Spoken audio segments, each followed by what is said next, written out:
Hey guys, welcome back to the Vikings Central podcast. It's been a minute since I've been live, but just wanted to come in here and talk a little bit about the pre-draft, obviously pre-combine, um, just to talk a little bit about some prospects.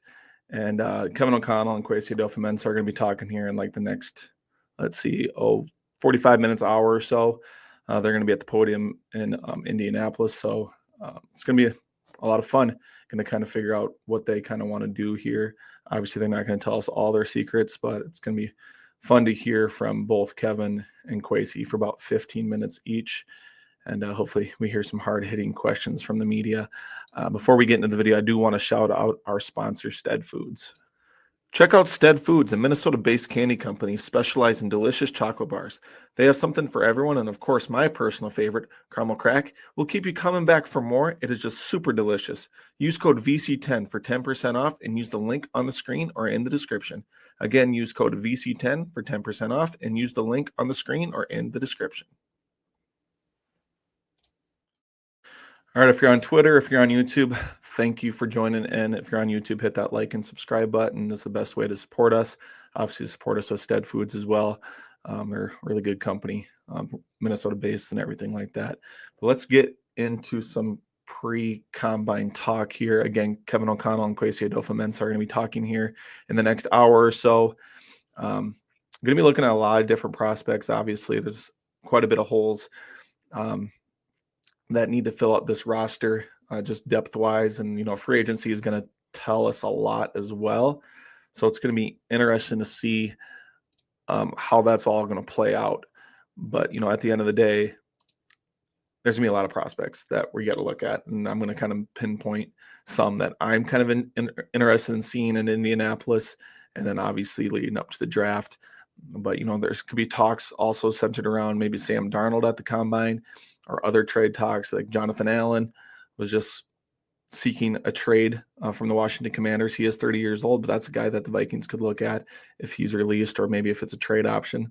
Probably won't be a trade option because I think he'll carry over a $15 million base salary for 2025. And I don't think the Vikings would be too interested in that, but you never know. So a lot of things that are going to play out here leading up to the combine this week, and then obviously the draft, which is, again, I think pretty much 2 months from today, April 24th. It's the 25th of February today.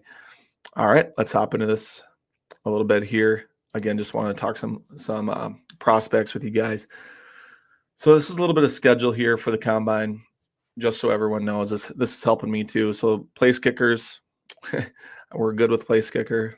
Will Reichard struggled a little bit at the end of last year, but he's going to be our kicker, so we don't probably need to watch too much of the kickers.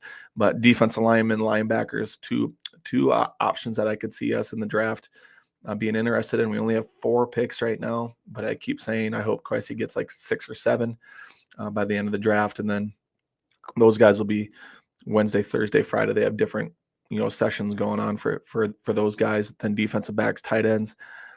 Thursday, Friday, Saturday, they're going to have different things going on. Defensive backs is going to be a big one, I think, especially, who knows what's going to happen with Byron Murphy and in free agency. That's going to make a big difference for all of these things. But I think regardless, defensive backs is going to be a big target. Running backs, obviously big target. Should be good on quarterbacks, and then should be pretty good on wide receivers. I could see us taking a mid to late round wide receiver, but I think we're pretty good where we're at. You can see that Friday, Saturday, and Sunday is kind of those guys' main days on field. So the first day is pretty much media availability sessions for all these groups, and the next 2 days is the on-field stuff. And then offensive lineman is the final group, which is also going to be obviously a pretty darn big group to watch, because we just need offensive line help, obviously. And Sunday and Monday are those on-field workouts for the offensive linemen. So looking at some running backs here, these are pretty obvious. Devin Neal from Kansas, Caleb Johnson from Iowa, RJ Harvey from UCF, and then Ollie Gordon II is one of my favorite running backs in the draft, Oklahoma State. I had to throw him in there. He's more of a mid-round guy. I could see like a 4th or 5th round, but he could be an option. He has a ton of experience at Oklahoma State. 2023 is one of the best running backs in the whole country. And then last year, Oklahoma State was 3-9, just was not a good team.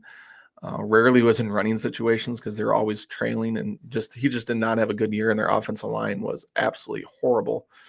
But Devin Neal and Caleb Johnson are my top two guys that I really want. I know Travion Henderson's a big one, or Judkins is a big one, but I love Devin Neal and I love Caleb Johnson.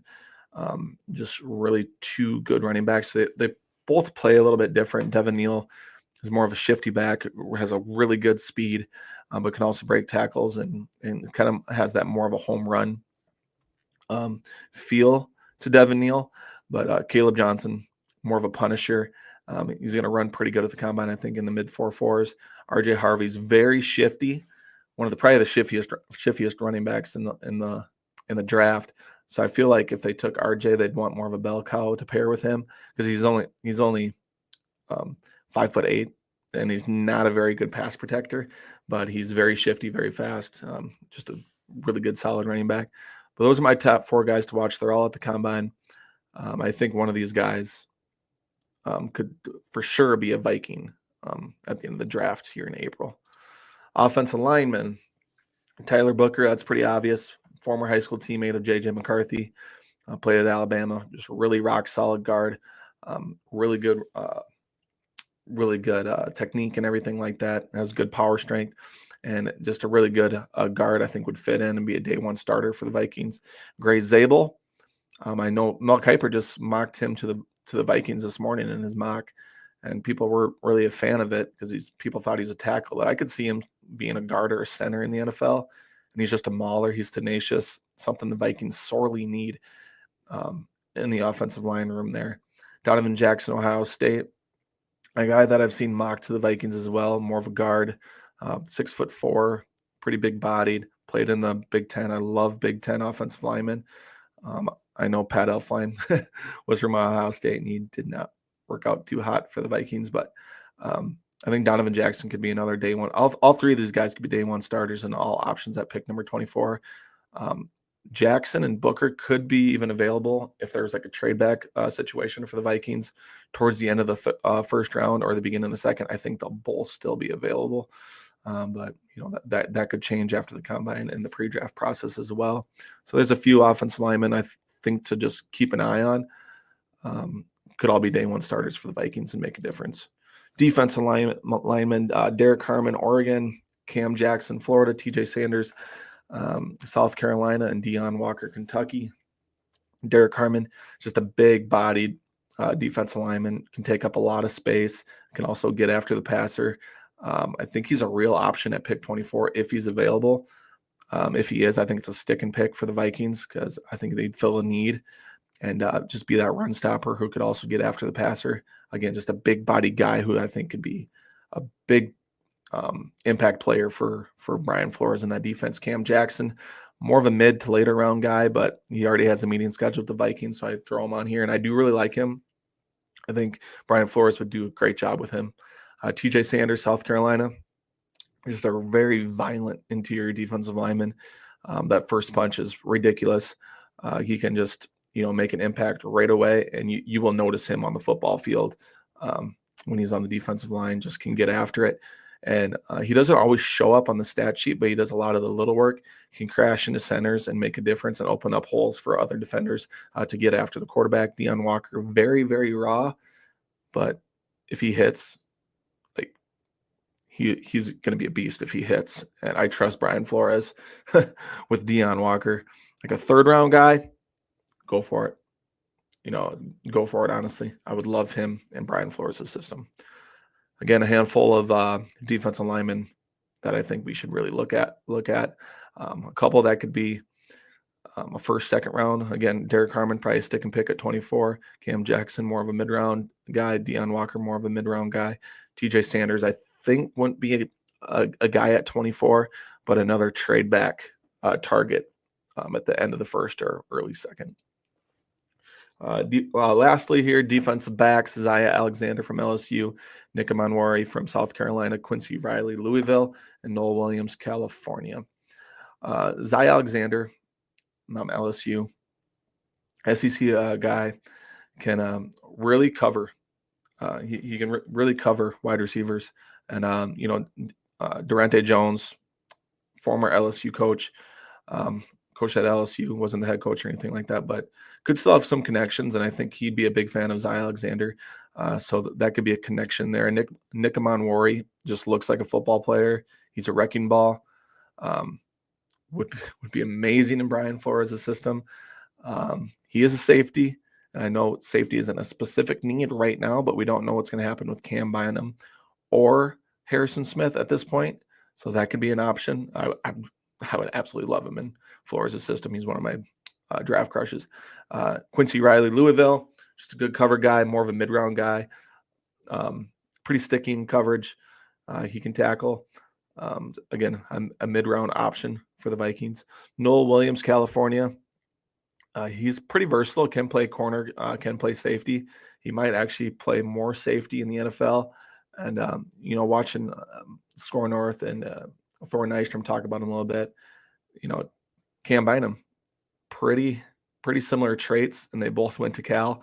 So it's pretty crazy. That could be a replacement there if Cam does walk in free agency, because you're going to get a lot of the same stuff from Noel Williams. But that's the prospects I have right now, which I think we should look at. Obviously, there's more guys, but I just wanted to pinpoint a few that I really like and I'm going to be keeping an eye on. But obviously, there's just a bunch of guys in this draft. It's not the strongest draft, but it's a pretty deep class where I think you can get impact players all the way through the end of the draft. But again, Kwesi and Kevin are going to talk here in the next 45 minutes or so. It's going to be interesting to see what they say. But again, just want to do a little pre-draft or pre-combine stream free, guys. Again, just support us with Stead Foods. You can see the link there. Go over there, use code VC10, and they'll get you hooked up. Also go to That's Badass Wood Art. You see the skull sign up there above the Tommy Kramer jersey.